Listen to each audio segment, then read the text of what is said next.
Good morning friends, કેમ છો? જય શ્રી કૃષ્ણ, જય માતાજી. ચેતન ગઢિયા બ્લોગમાં તમારું સ્વાગત છે.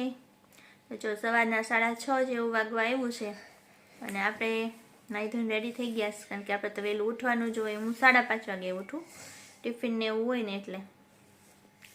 તો હજી ચેતન અને કાવ્ય બંને હજી સૂતા છે, તો આપણે એને હજી જગાડવાના બાકી છે. હવે 6:30 જેવું થયું છે ને, તો આપણે ચેતનને પહેલાં જગાડી દઈએ, એટલે એ નાહી ધોઈ લે અને પછી આપણા કાવ્યાબેનનો વારો આવે. એને 7 વાગ્યાનો ટાઈમ, અમારો ટાઈમ ફિક્સ.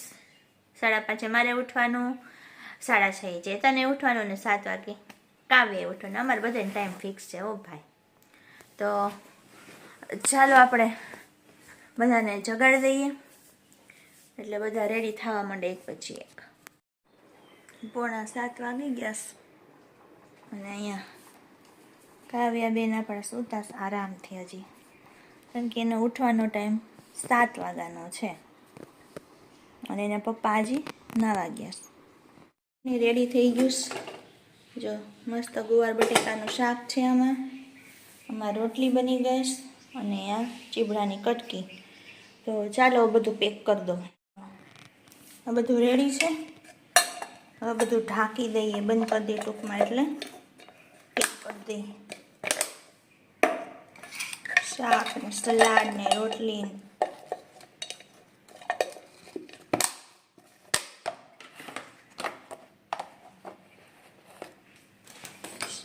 આની અંદર પેક કરવાનો છે.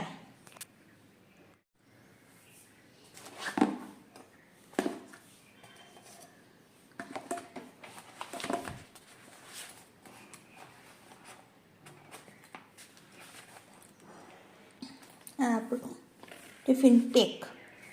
નાઈ લીધું? બગાહા ખાવશો? કેટલા જલ્દી વહેલા હોય છે તોય એમ થાય કા નીંદર પૂરી નથી થતી. એ તો તમારે માર્ચ મહિનો રહ્યો ને, એટલે થાકી તો જવાય જ ને.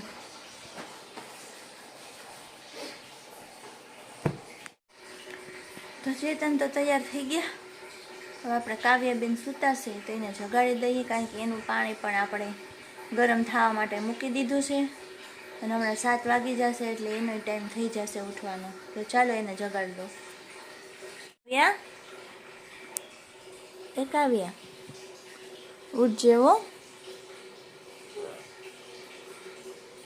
કાવ્યાબેનને આળસ બહુ આવે ઉઠતા આવે. કાકા આવું હમણાં ડોલ ભરાઈ જાય હો. જો કેવી ફટાફટમાં દીકરી તૈયાર ઉઠવા માટે થઈ ગઈ કા. જો હમણાં ડોલ ભરાઈ જાય ને એટલે નાઈ લેજે હો. 1000 રૂપિયા લે શેના 2-3 હજાર? ફેશિયલ. તમારે ફેશિયલ કરાવવું પડે? તમારે ક્યાં જાય? 4000 રૂપિયા આવે છે સુરત. સુરતમાં 4 લાખ હાલતા હોય, 40,000 હાલતા હોય, અને 40 રૂપિયા હાલતા હોય. બાર ઓલા બેઠા હોય ને રેકડી લઈને વાળાની 40 રૂપિયામાં કરી હજી એમ તો કહું છું. તમારે વળી કાન સાફ કરવા જોઈએ સવારમાં. બાર ઠંડી કેવી છે? જોરદાર છે. સુરતમાં હારી બહુ ઠંડી પડે કા. સુરતમાં નવસારીમાં પડે, પણ અત્યારે બહાર જતા હોય ને સવારમાં વહેલા તો ઠંડી ન હોય, એમને મજૂરી છે. ત્યાં તો હું ઓલું રહ્યું ને બધું આમ ગીચો ગીચ, એટલે ઉડી જાય, ઠંડી ન લાગે ને. આપણે અહીંયા બહુ વાર લાગે કા. આમે સુરતમાં ન લાગે. કેમ? વેસુમાં જાય ને એટલે ગમે એવી ઠંડી ઉડી જાય એમ? હા, એરિયો લાગે. તમને એક દી આટો મારવા લઈ જાજો. તમારું કામ નહીં. કેમ? ત્યાં હોય નહીં તમારે. તમે અહીંયા હારા છો 4 દિવાલ વચ્ચે. એમ? હા. કાવી આપણને આવું કહે છે. એને હુવા દે. એને હમણાં ઉઠાડવાની છે ને, ટાઈમ થઈ આજે જવાનું છે મારે, ગાડી લઈને બેસું. હા, સારું. 2-3 કલાકનું કામ છે. એમ? સારું. ચાલો, જય શ્રી કૃષ્ણ, જય માતાજી. જય શ્રી કૃષ્ણ, જય માતાજી, જય દ્વારકાધીશ, જય સ્વામિનારાયણ, જય અલક્ષણી,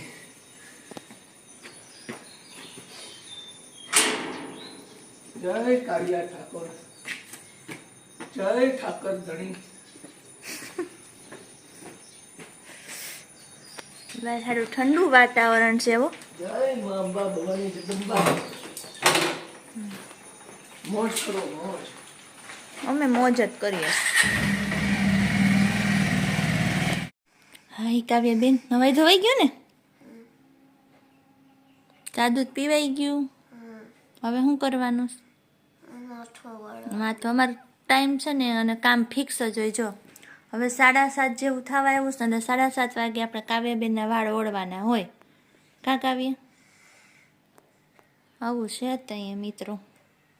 હવે આપણે કાવ્યાબેનને રેડી કરી દઈએ કારણ કે એના પણ સ્કૂલનો ટાઈમ થઈ જશે હમણાં. તો પછી આપણે કાવ્યને મૂકવા જવાનું છે. આપણા કાવ્યાબેન છે ને હવે તુલસી માતાને પાણી રેડવા માટે જઈશ. કાં આવું? આપણે છે ને ઉપર તુલસી હતા ને એક સુકાઈ ગયા એટલે આપણે અહીંયા નીચે બીજા વાવ્યા છે કુંડામાં, બીજા કુંડામાં. જો એમાં કાવ્યાબેન છે ને પાણી રેડે છે. હા થોડું થોડું નાખવાનું હોય.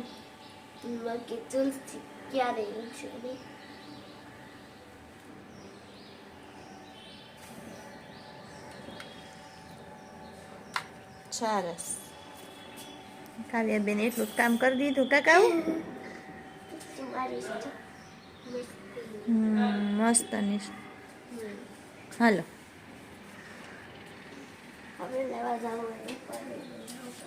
હે લાવી લસણ પલાળેલી બદામ છે કૂદકો લસણ લાવી. અમારે કાવ્યાબેન સવારમાં રોજ ખાય 2 બદામ. કા એને શું ફાયદો થાય? યાદ બુદ્ધિ વધે. યાદ શક્તિ ને યાદ બુદ્ધિ વધે છે. હારું હારું હારું વધારો યાદ બુદ્ધિ વધારો. બધું તારું રેડી થઈ ગયું છે ને? ખાલી સ્કર્ટ ને મોજાને પહેરવાનું બાકી છે બરોબર ને? પછી આપણે કાવ્યને મૂકી આવી. તો જો ફ્રેન્ડ્સ આપણે છે ને નીચેનું કામકાજ બધું પતાવી દીધું અને ઉપર આવી ગયા કારણ કે નીચે કામકાજ કર્યું એટલે ઉપર કરવાનું હોય. ઉપર મારે ધાબુ વાળવાનું ને એવું હતું. અંદર રૂમ છે એ સાફ કરવાનો હતો. તે બધું કર્યું ને હવે થોડીક વાર હું કહું તડકે બેસી જાય કારણ કે વાતાવરણ બહુ ઠંડુ છે. બહુ સવારમાં ઠંડી લાગે છે એટલે થોડીક વાર તડકે બેસીએ ને તો મજા આવે. એટલે આપણે તડકે આવી ગયા છે અને જો કેવું છે ને તડકો તમને બતાવું. તડકો તો ફૂલ નીકળી ગયો છે પણ આકરો ન લાગે અત્યારે. બપોરે લાગશે આકરો, અત્યારે નહીં લાગે. આપણે ગાડીની કવર ઢાંકી દીધું છે એટલે હું એમાંય ધૂળ ન ઉડે એ એટલી ઓછી સાફ કરવી આપણે. સરગવાનું ઝાડ છે કેટલો સરગવો આવ્યો છે. પાકી ગઈ સિંગો પણ બાકી જનાવરને જ ખાવા મળશે. અને આ જો ઉમરાનું ઝાડ એમાંય ટેટા આવ્યા હતા તે જનાવર ખાઈશ બધા ખિસકોલીને એવું બધું. તો બધું છે મિત્રો. તો ચાલો મેં એ બધું ધાબુને બધું સાફ કરી નાખ્યું, કચરો વાળી નાખ્યો. તો હવે નીચે જઈએ. તો જો બધું કામકાજ પતાવીને શાક માર્કેટમાં ગઈ હતી અને જો શાકભાજી લઈને આવી ગઈ છું. અને આપણે છે ને કાવ્યાનું ફેવરેટ શાક બનાવવાનું. એ કેટલા દિવસથી કહેતી હતી મમ્મી મને આ શાક બનાવી દે બનાવી દે, પણ છે ને માર્કેટમાં બરાબર આવતી નહોતું. તો હવે આવી ગયું છે. શું ખબર? સરગવો. તો કાવ્યાને છે ને સરગવાનું શાક બહુ ભાવે અને હમણાં કેટલા દિવસથી કહેતી હતી પણ માર્કેટમાં બરાબર સિંગ આવતી નહોતી એટલે હું કાંઈ લાવતી નહોતી. તો આજ સરસ હતી ને સિંગ તો લઈ આવી છે અને આપણે કાવ્યાનું ફેવરેટ શાક બનાવીને સરપ્રાઈઝ આપી દઈએ. તો ચાલો હવે આપણે શાક બનાવવાની તૈયારી કરીએ. જો સરગવો આપણે ધોઈ અને કટ કરી લીધો છે અને હવે આપણે કુકરની અંદર શાક વઘારવા માટે તેલ નાખી દઈએ. તો તેલ ગરમ કરવા માટે મૂકી દીધું છે.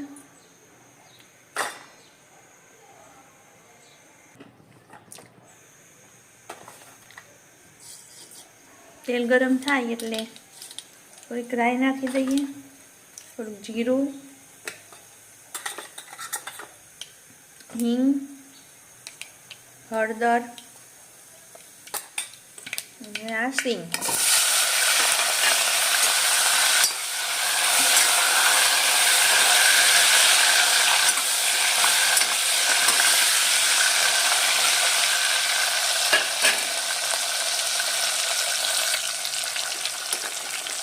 હવે સ્વાદ અનુસાર નમક, ધાણા જીરું, ચટણી,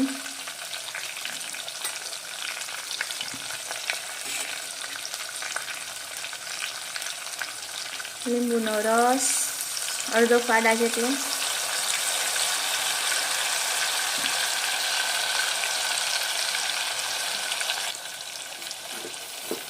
થોડી ખાંડ, બધું સરખું મિક્સ કરી લઈએ.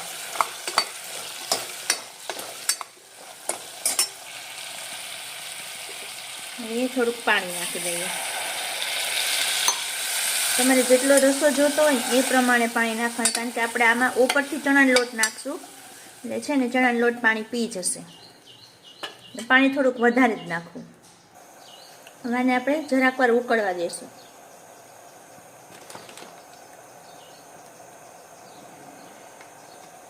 આ થોડું થોડું ઉકળવા માંડ્યું છે. હવે એમાં ચણાનો લોટ ઉપરથી આવી રીતના વેરી દેવાનો, પછી હલાવવાનું નહીં.